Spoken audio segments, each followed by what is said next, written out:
ভয়াবহ ক্ষেপণাস্ত্রের আঘাতে কাঁপছে গাজা উপত্যকা, বিস্ফোরণের ধোঁয়ায় ছেয়ে আছে আকাশ।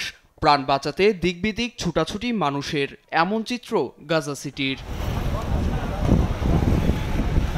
সশস্ত্র গোষ্ঠী হামাসকে ধ্বংস করতে গাজা সিটিতে ভয়াবহ সামরিক আগ্রাসনে মেতেছে ইসরায়েলি প্রতিরক্ষা বাহিনী আইডিএফ। পার্শ্ববর্তী তাল আল হাওয়া সহ বেশ কিছু এলাকায় শুক্রবার রাত থেকে অবিরাম হামলা ও হত্যাযজ্ঞে মাতে নেতানিয়াহু বাহিনী।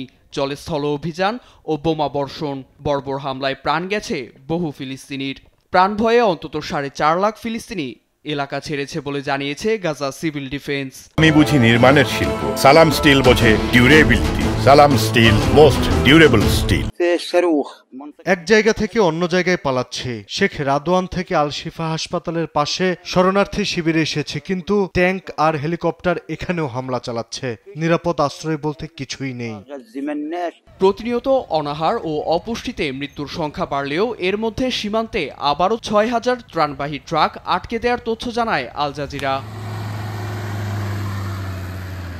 এদিকে গাজায় ইসরায়েলি আগ্রাসন আরও জোরদারে আরও $6 বিলিয়ন মূল্যের অস্ত্র সরবরাহ করছে যুক্তরাষ্ট্র। কংগ্রেসের অনুমোদন পেলে ইসরায়েলকে দেয়া হবে এ সহায়তা, দাবি একাধিক মার্কিন গণমাধ্যমের।